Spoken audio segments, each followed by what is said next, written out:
What up?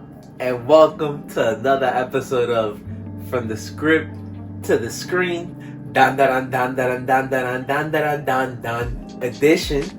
Episode 8 of Season 1 is out now. So as always, you guys already know, gotta give a shout out to the studio, Science Saru. We want to give a shout out to the creator, Yukinobu Tatsu. They covered chapters 18, 19, and 20 of Volume 3. And I want to give a big shout out to the studio. Great episode. It was hilarious. I also loved how clean the episode looked. Animation looked great. The beginning of the episode had me cracking up because, again, we know that the kids have survived a little ordeal with acrobatic Silky. And we see that Ara and Azec still have a little bit of beef.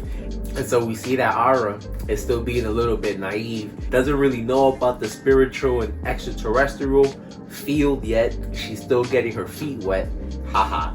But again, we see that she just has a misunderstanding and thinks that Azec is in control of Okarun because she thinks that they're possessed by some type of spirit. All pun intended throughout this episode. And so I thought it was going to be a lighthearted episode, just kind of more of a recreational episode.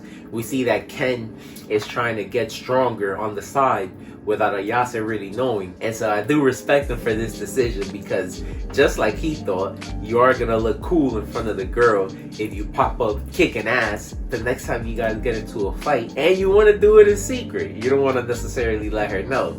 It'll be more of a surprise. So another hilarious situation because we see that everybody involved has feelings that they aren't necessarily ready to say out loud yet. So all the misunderstandings make it funny. It kind of reminds me of Three's Company. The older people will know what show I'm talking about. But we see things take a little bit of a turn. And once again, I want to give a shout out to the creator. Shout out to Yukinobu Tatsu because the spirits in this series, or extraterrestrial beings, all look pretty cool. I've enjoyed how different they all look and the powers that all of them have. And so here we see a snake, turtle, lizard-like creature, a little bit like Godzilla. And we know how much, not only Japan, but we do too, Godzilla is loved. So to me, they pay homage a little bit. But we see that the kids end up being transported to some type of dimension in the school. And we see another interesting spirit pop up who's on the back of the cover of Volume 3. And we see that Ken and Ara run into a little situation. And so why I was doing all that in the beginning of the episode is because Ken, who we know, is the only one that has a spiritual power. And so when they get jumped by not only this creature but the aliens that we saw in the first episode, it does make you think that it's going to be a tough situation for them to get out of. So I definitely gotta say, my favorite panel of the week.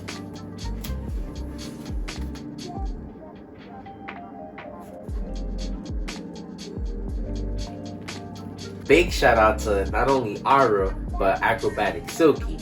You know that her story was pretty sad and we ran through it last week, but she also gave herself up to help Ara live. So it's cool that now we see her have a transformation and her spiritual powers now have also kicked up. So definitely cool to see. Awesome transformation.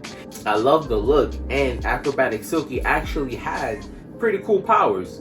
The hair extension and being so agile in combat combined with powerful legs, she's a problem. So looking forward to the next episode. As always, let me know what you guys thought about it. And to the manga readers, let me know what you guys thought about the adaptation. Till next time. Peace.